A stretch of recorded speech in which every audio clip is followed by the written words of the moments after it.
ಹರಿ ಓಂ ಗುರುಭ್ಯೋ ನಮಃ. ಆತ್ಮೀಯರೆಲ್ಲರಿಗೂ ಕೂಡ ನಮಸ್ಕಾರ. 2025 ನೂತನ ವರ್ಷಕ್ಕೆ ತಮ್ಮೆಲ್ಲರಿಗೂ ಸಹ ಶುಭಾಶಯಗಳು. ನೋಡಿ, ಶುಭಾಶಯ ಅಂದ ತಕ್ಷಣವೇ ಪ್ರತಿಯೊಬ್ಬರೂ ಸಹ ಸಂತೋಷ ಪಡುವಂತಹದ್ದು.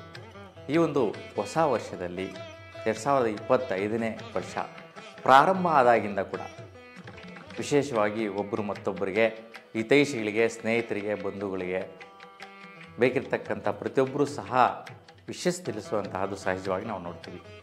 ಈ ಒಂದು ವಿಶೇಷ ಯಾಕೆ ತಿಳಿಸ್ತಾರೆ ಅಂತಂದರೆ, ಈ ವರ್ಷ ಪೂರ್ತಿ ಚೆನ್ನಾಗಿರಲಿ, ಒಳ್ಳೆಯದಾಗಲಿ, ಯಾವುದೇ ರೀತಿ ಅಡಚಣೆಗಳು, ತೊಂದರೆಗಳು, ಅಡೆತಡೆಗಳು, ಗಂಡಾಂತರಗಳು ಯಾವ ಬರೆದಿರೇ ಇರಲಿ ಅಂತೇಳ್ಬಿಟ್ಟು ಶುಭವನ್ನು ಹಾರೈಸುವಂತಹದ್ದೇ ಈ ಶುಭಾಶಯಗಳು ಪ್ರಾರಂಭ.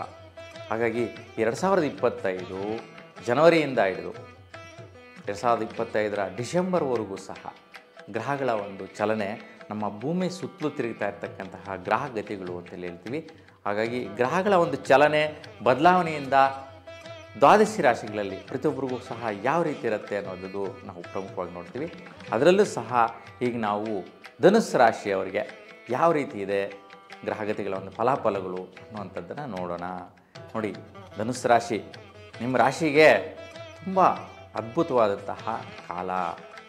ಏಕೆ ಅಂತಂದರೆ, ನೋಡಿ, ನಿಮ್ಮ ರಾಶಾಧಿಪತಿನೇ ಗುರು ನಿಮಗೆ ಷಷ್ಠಮ ಸ್ಥಾನದಲ್ಲಿ ಸಂಚಾರ ಮಾಡ್ತಾ ಇರ್ತಕ್ಕಂತಹದ್ದು. ಅಂದರೆ ಷಷ್ಠಮ ಸ್ಥಾನ ಅಂದರೆ ವೃಷಭ ರಾಶಿ. ವೃಷಭ ರಾಶಿಯಲ್ಲಿ ಸುಮಾರು ಒಂದು 6-7 ತಿಂಗಳಿಂದ ಸಂಚಾರದಲ್ಲಿರ್ತಕ್ಕಂತಹದ್ದು ನಾವು ನೋಡ್ತೀವಿ. ಹಾಗಾಗಿ ಷಷ್ಠಮ ಸ್ಥಾನ ಅಂತಂದರೆ ಸುಖ, ನೆಮ್ಮದಿ, ಸಂತೋಷ, ಈ ಒಂದು ವಿಚಾರದಲ್ಲಿ ಸ್ವಲ್ಪ ಗುರು ಇರ್ತಕ್ಕಂತಹ ಮನೆ ಶುಕ್ರನ ಮನೆ ಆಗಿದೆ, ವೃಷಭ ರಾಶಿ ಆಗಿದೆ.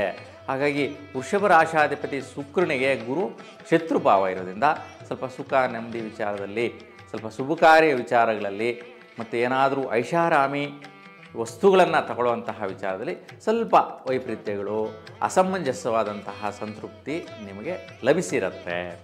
ಎಲ್ಲಿವರೆಗೂ ಇರುತ್ತಪ್ಪ ಈ ಒಂದು ವೈಪರೀತ್ಯ, ವ್ಯತ್ಯಯ ಅಂತಂದರೆ ಮೇ 15ನೇ ತಾರೀಕುವರೆಗೂ ಈ ಒಂದು ಸ್ಥಿತಿ ಕಂಟಿನ್ಯೂ ಆಗುತ್ತೆ.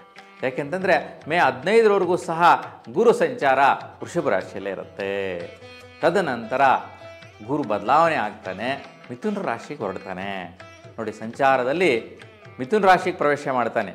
ಭೂಮಿಯ ಒಂದು ಮಿಥುನ ರಾಶಿಯ ಪ್ರದೇಶ ಅಂದರೆ 30 ಡಿಗ್ರಿ, ಆ ಒಂದು 30 ಡಿಗ್ರಿಯ ಸ್ಥಳದಲ್ಲಿ, ಆ ಒಂದು ಕಕ್ಷೆಯಲ್ಲಿ, ಆ ಕ್ಷೇತ್ರದಲ್ಲಿ ಸಂಚಾರ ಮಾಡುವಂತಹ ಒಂದು ಗುರುವಿನ ಫಲ ನಿಮಗೆ ತುಂಬ ಅತ್ಯುತ್ತಮವಾಗಿರುತ್ತೆ.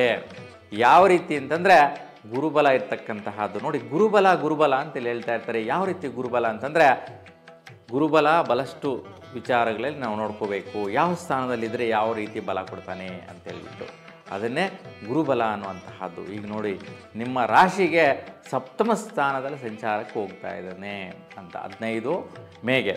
ಹಾಗಾಗಿ ಮಿಥುನ ರಾಶಿಯಲ್ಲಿರುವಂತಹ ಈ ಒಂದು ಗುರುವಿನ ಫಲ, ಈ ಒಂದು ಮಿಥುನ ರಾಶಿಗೆ ಅಧಿಪತಿ ಯಾರಪ್ಪ ಅಂತಂದರೆ ಬುಧ ಕೂಡ ಶುಭಗ್ರಹ, ಮತ್ತು ಗುರು ಕೂಡ ಶುಭಗ್ರಹ. ಹಾಗಾಗಿ ಶುಭಗ್ರಹಗಳ ಸ್ಥಾನ ಆಗಿರ್ತಕ್ಕಂಥ ಬುಧನ ಮನೆಯಲ್ಲಿ ಗುರು ಸಂಚಾರ ತುಂಬ ಶ್ರೇಷ್ಠವಾಗಿರುತ್ತೆ. ವಿಶೇಷವಾಗಿ ಭೂಮಿ ವ್ಯವಹಾರಗಳು ಮಾಡುವಂತಹ ಅವರಿಗೆ ಮನೆ ಕಟ್ಟಬೇಕಪ್ಪ ಅಂತ ನಿರ್ಣಯ ಯಾರೆಲ್ಲ ಮನಸ್ಸಲ್ಲಿ ಕೋರಿಕೆಗಳಿರುತ್ತೆ ಅಂತಹ ಅವರಿಗೆ ಶುಭ ಫಲ. ಯಾಕೆಂತಂದರೆ ಬುಧನ ಬಲ ಕೂಡ ಇಲ್ಲಿ ಕೊಡ್ತಾನೆ ಗುರು ಜೊತೆಗೆ. ಹಾಗಾಗಿ ಮತ್ತು ಹೊಸದಾಗಿ ವ್ಯಾಪಾರ ಮಾಡುವಂತಹವರಿಗೆ, ವ್ಯವಹಾರಗಳು ಮಾಡುವಂತಹವರಿಗೆ, ಭೂಮಿ ಮೇಲೆ ಬೆಳೆಯುವಂತಹ ಬೆಳೆಗಳಿಗೆ ಶ್ರೇಷ್ಠವಾದ ಫಲ ಧನುಸ್ಸು ರಾಶಿಯವರಿಗೆ ಸಿಗುತ್ತೆ. ಇನ್ನೊಂದು ವಿಶೇಷ ಏನಪ್ಪ ಅಂತಂದರೆ, ಯಾರಿಗೆಲ್ಲ ವಿವಾಹ ಆಗದಿರತಕ್ಕಂಥವರು, ವಿವಾಹಕ್ಕೋಸ್ಕರ ಸಂಬಂಧಗಳನ್ನ ಹುಡುಕ್ತಾ ಇರ್ತೀರಾ, ನೋಡ್ತಾ ಇರ್ತೀರಾ, ಅಂತಹ ಅವರಿಗೆ ಮೇ 15ರ ನಂತರ ಖಂಡಿತವಾಗಿಯೂ ಕೂಡ ಫಿಕ್ಸ್ ಆಗುತ್ತೆ.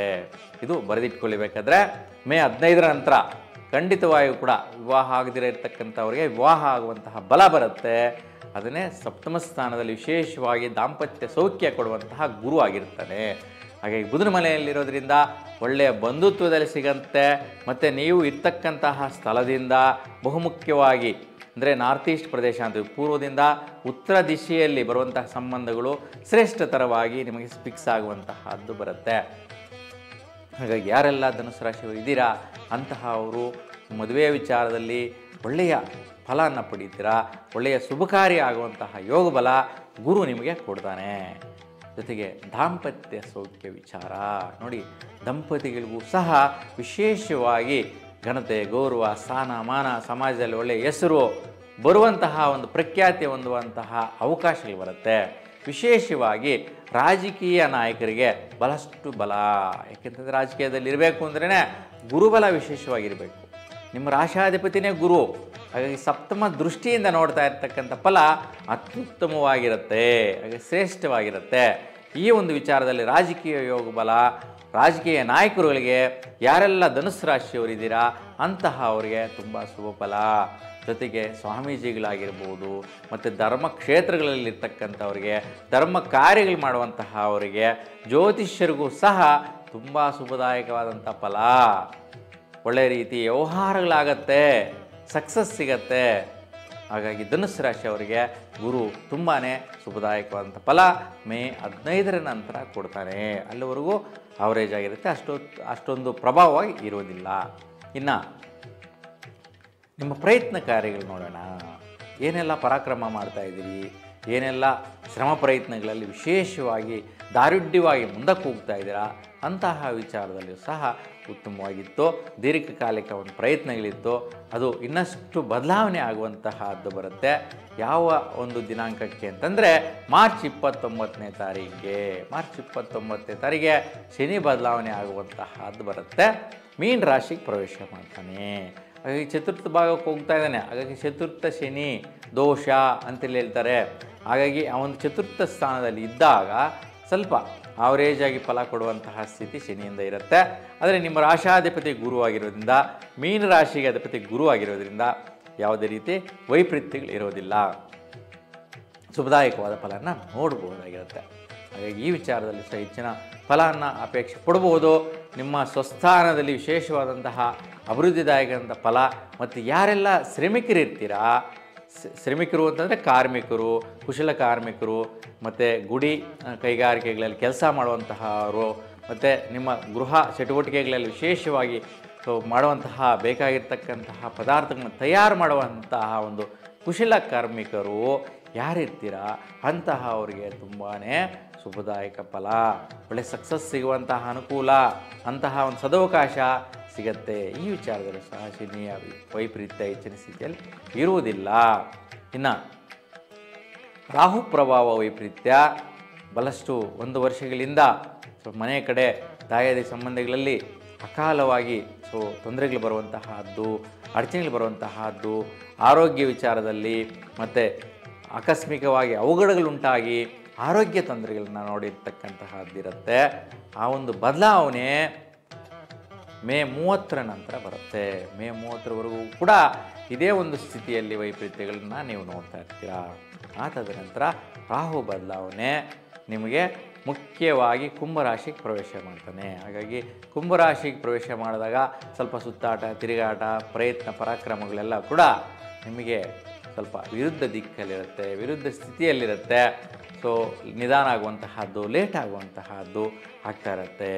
ಮತ್ತು ಧನುಸ್ಸು ರಾಶಿಯವರು ಭಾತೃಕಾರಕರು ಯಾರೆಲ್ಲ ಇದ್ದೀರಾ, ಅಕ್ಕ ತಂಗಿರಾಗಿರ್ಬೋದು, ಅಣ್ಣ ತಮ್ಮಂದರಾಗಿರ್ಬೋದು, ಅಂತಹ ಅವರ ವಿಚಾರದಲ್ಲಿ ವೈರಾಗ್ಯ ಭಾವನೆಗಳು ಬರುವಂತಹದ್ದು, ಕುಟುಂಬದಲ್ಲಿ ಕ್ಷುಲ್ಲಕ ವಿಚಾರಗಳಿಗೆ ಗಲಾಟೆ ಬರುವಂತಹದ್ದು, ಮತ್ತು ನೀವು ಯಾವುದೋ ಒಂದು ಆಸ್ತಿ ಪಾಸ್ತಿ ವಿಚಾರಕ್ಕೋಸ್ಕರ ವೈಪರೀತ್ಯಗಳನ್ನ ನೋಡುವಂತಹದ್ದು ಧನುಸ್ಸು ರಾಶಿಯವರು ಗಮನಿಸ್ತೀರಾ. ಈ ಒಂದು ವೈಪರೀತ್ಯ ಕಾದಿರುತ್ತೆ. ಇದರಿಂದ ನಿಮ್ಗೆ ಒಳ್ಳೆಯದಾಗಬೇಕು ನಿಮ್ಮ ರಾಶಿಯವರಿಗೆ ಅಂತಂದರೆ ಏನು ಮಾಡಬೇಕು? ಶಕ್ತಿ ಮಾತೆಯ ದರ್ಶನ ಮಾಡಿ. ಶಕ್ತಿ ಮಾತೆಗೆ ರಾಹು ಕಾಲದಲ್ಲಿ ಈ ಒಂದು ಸಮಯದಲ್ಲಿ ಅಂದರೆ ಸುಮಾರು 1.5 ವರ್ಷಗಳ ಕಾಲ ಈ ರಾಹು ಸಂಚಾರ ಕುಂಭರಾಶಿಯಲ್ಲಿರುತ್ತೆ. ಯಾವ ದಿನಾಂಕದಿಂದ ಮೇ 30ರ ನಂತರದ ದಿನಗಳಲ್ಲಿ 1.5 ವರ್ಷಗಳ ಕಾಲ 18 ತಿಂಗಳುಗಳು ರಾಹು ಸಂಚಾರ ವಕ್ರಸ್ಥಿತಿಯಲ್ಲಿ ಸಂಚಾರ ಮಾಡುವಂತಹದ್ದು ಕುಂಭರಾಶಿಯಲ್ಲಿ. ಹಾಗಾಗಿ ಈ ಒಂದು ವೈಪರೀತ್ಯ ಇರೋದ್ರಿಂದ ಸ್ವಲ್ಪ ಶಕ್ತಿ ಮಾತೆಗೆ ರಾಹು ಕಾಲದಲ್ಲಿ ವಿಶೇಷವಾಗಿ ಸೇವೆ ಮಾಡಿಸಿ. ಅಂದರೆ ಏನಾದರೂ ಒಂದು ದೇವಿಗೆ ವಿಶೇಷವಾದ ಸೇವೆಗಳನ್ನ ಮಾಡಿಸೋದ್ರಿಂದ ಒಂದು ವೈಪರೀತ್ಯಗಳೆಲ್ಲ ನಿವಾರಣೆ ಆಗುತ್ತೆ. ಇನ್ನು ಕೇತು ಪ್ರಭಾವ ನಿಮ್ಮ ರಾಶಿಗೆ ಭಾಗ್ಯಸ್ಥಾನಕ್ಕೆ ಪ್ರವೇಶ ಮಾಡ್ತಾನೆ ಮೇ 30ನೇ ತಾರೀಕಿಗೆ.